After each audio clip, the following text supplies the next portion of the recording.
Hey everyone, it's Kino here. Thanks so much for joining me on this Ashtanga Yoga immersion.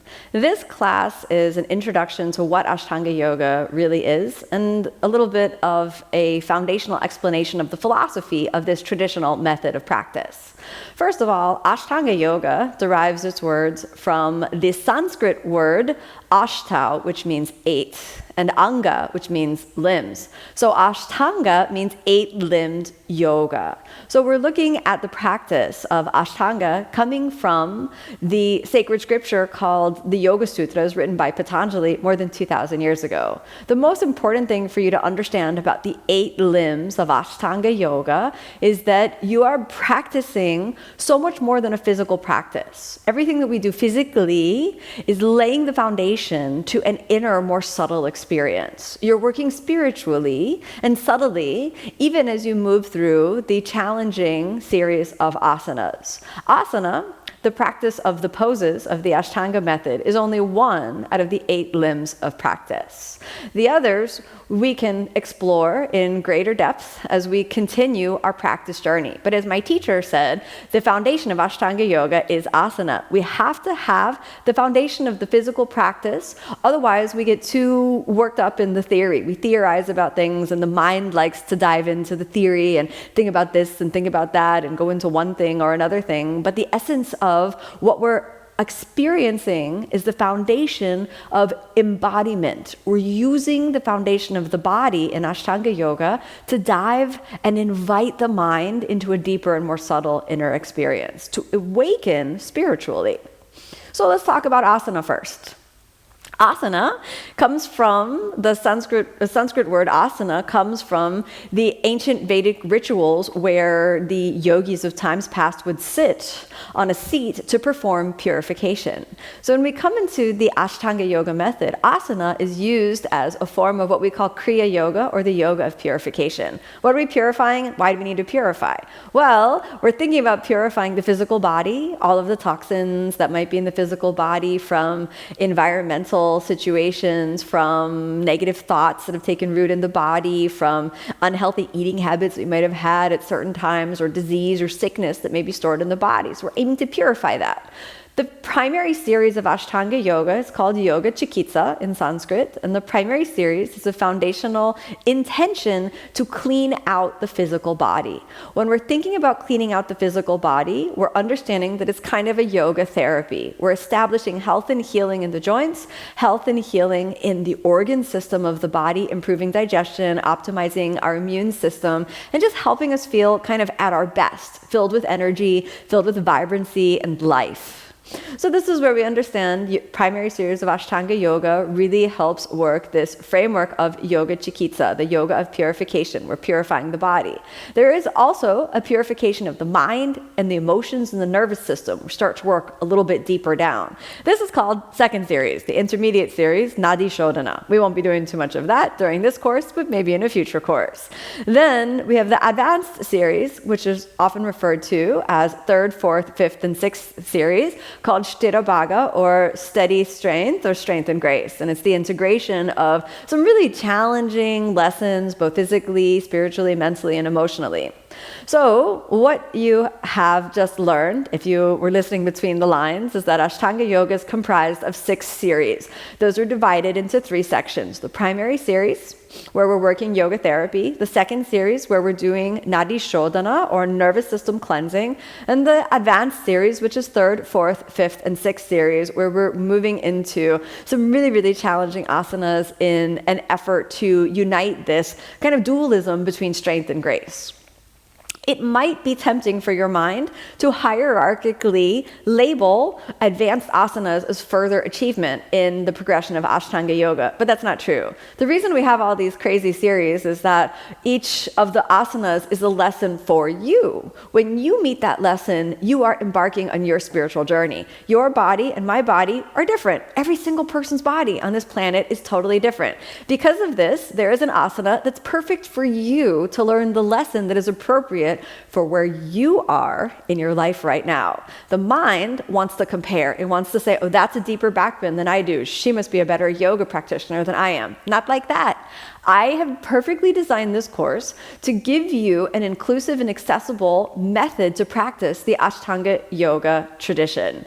And this is a novel approach to this traditional practice because I'm going to be guiding you through one of the core methodologies of this practice in an unconventional way. So what we say in Ashtanga is that when things are difficult, you want to sit with the difficulty rather than run away. So what you might think at first, what this means is that everybody has to do every asana the same. It's not true. I will encourage you to find your points of challenge and then sit with that. That's the essence of this method. Learning to not run away from that which is difficult for you so that you can face whatever challenge arises, whether emotional, physical, mental, spiritual, whatever is there. Face it with grace, with strength, and with faith. And when you do that, you grow spiritually. It's pretty much as simple as that. So all those challenging asanas that you see first, second, third, fourth, fifth, sixth series, well, they're all simply there so that every student can really meet their challenge. Now, while the primary series is called Yoga Therapy, these have some of the most therapeutic asanas and therapeutic poses that are available in the whole yoga tradition. Second series as well, cleansing the nervous system, may be appropriate for you to go into one day. And the same thing with the advanced poses. But don't think that there's some asana that's going to snap your fingers and boom, lead to enlightenment. It doesn't work like that. You put in your work on your path, and each time you take a step forward on your path. And what does a step forward look like? It doesn't look like the asana is getting better. The step forward is that you're happier. You feel more peace, more joy in your heart and in your life. That's the step forward. And that's what you'll feel after a lifetime of practice of Ashtanga Yoga. The foundation of asana relies on what's called the Tristana method. Tristana is the 3 prongs of the method of Ashtanga Yoga. So let's break that down. The Tristana method can be defined as breath or controlling of the breath. So there's a specific type of breathing. Now, in the Breath and Bandha workshop, if you haven't watched that, you can take a gaze at that, and you'll dive into the whole foundation of deep yogic breathing. The essence of that is that by controlling the breath, you begin to be able to regulate your nervous system. So when the nervous system gets really triggered, you have a tool so that you can move into a state of calm and connect. So breath is the first prong of the Tristana method. And there's no hierarchy there, so it's like a triangle. They're all equally important. We need them all equally like an equilateral triangle. So we have the breath.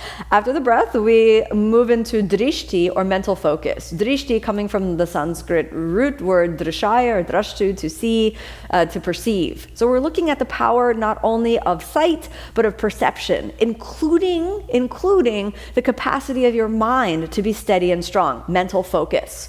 So when we're working drishti, there are specific gazing points for each asana. And these are designed to help you maintain your mental focus, and also designed to help the asana really be effective in terms of what its deeper goal is. So for example, if there's an asana that's aiming to bring energy up the spine, sometimes the gaze will be directed towards the eyebrow center, or will be directed to gaze upwards to continue that upward direction of energy. This is just one example out of many where the gaze helps articulate the deeper intention of the asana while giving your mind a specific focal point.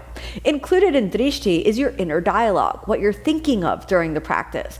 And throughout this course, I'll be encouraging you to develop a slightly positive inner dialogue, because it helps so much with reprogramming the mind to be skewed towards that lightly positive space of happiness and self-acceptance. The third component of the Tristana method is, well, it's asana itself, because without asana, we don't have a field of experience. The purpose of asana is to bring you back into the body. So remember, we're feeling the body, moving into the body.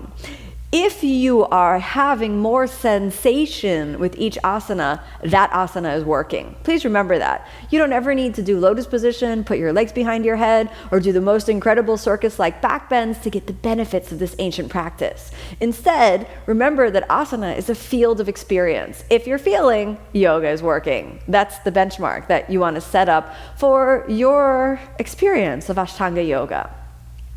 Now let's go back to those 8 limbs. So if we look at the 8 limbs of Ashtanga Yoga, we start off with what's called the yamas. The yamas are moral and ethical principles that will give you guidance into your life. The niyamas are moral and ethical principles for how you will treat yourself in this world. And this is really the foundation of the practice. We begin to get into the idea that as yoga practitioners, we are not only there to stretch and bend, but as yoga practitioners, we're there to evolve spiritually. We're there to evolve morally, ethically, and become better human beings. So the yamas and the niyamas are the foundation of the moral and ethical principles of this practice. You want to learn more about them, you're most welcome to check out some of our other courses on the sutras, the yoga sutras, and my Ashtanga Yoga full primary series course right here on Omstars, and I dive into that a little bit there. So if we have yama, niyama, asana, pranayama. Asana we already know is the physical practice.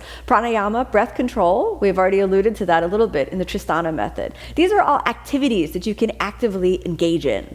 We make the transition into the more subtle limbs, beginning with pratyahara. Pratyahara is sense withdrawal. What you're withdrawing the senses from is it's a redirection of the senses from the external world into the inner world. And this is important because your senses, called the indriyas in Sanskrit, is normally focused on everything that's not you. What I see, what I want, what I hear, what I want, or what I don't want, So when we redirect the senses into the inner world, we enter into a more meditative state, more free from ego. After pratyahara, we have dharana, which is concentration. Dhyana, meditation, where the mind is in a thoughtless, wordless state, and samadhi, a complete meditative absorption, which I would imagine you've experienced a few times in your life already. Rather than being some lofty, unattainable goal, I want you to think about the subtle limbs of Ashtanga Yoga as natural states that you'll slip in and out of, both on the mat and in your everyday life. And this is something that makes this practice, again, just so much more attainable and practical in terms of how it can transform your life. The lineage of Ashtanga Yoga can be traced all the way back to its roots in India, where we find the teachings rooted in the Mysore Ashtanga Yoga traditional practice. My teacher, Arsharat Joyce, still continues to share the practice in the traditional method in his home city of Mysore, where his grandfather, Pattabhi Joyce, was also the master of Ashtanga Yoga and really kind of the main proponent of this method. We can trace the roots even further back to Krishnamacharya, who was kind of considered to be the father of all modern yoga. And in this way, we have stories almost like folkloric legends of our teacher's teacher's teacher, and like a family tree, we can trace this lineage back. Who was Krishnamacharya's teacher? We can go further back and find out that this practice has been passed on in some form or another from teacher to student. And now you are being passed on this sacred practice. Just by getting on the mat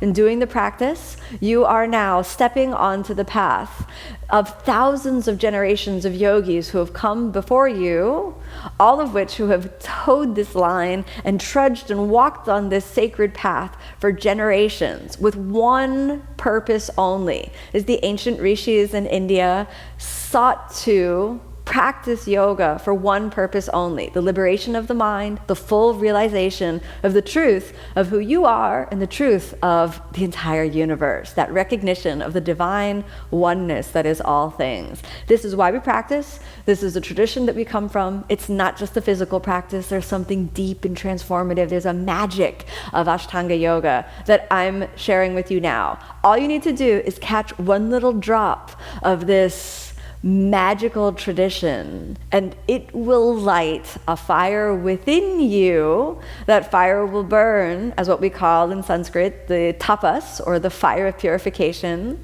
And that deep fire will burn in you, burning through the impurities, and one day revealing what's called jnana diptir, or the light and lamp of knowledge within your heart. And this is the purpose of the Ashtanga Yoga path, to light that lamp of knowledge within you so that you too become a light for others. And this is the intention of the ancient yogis thousands of generations ago, on whose shoulders each of us stands, to whom each of us who practices yoga owes a debt.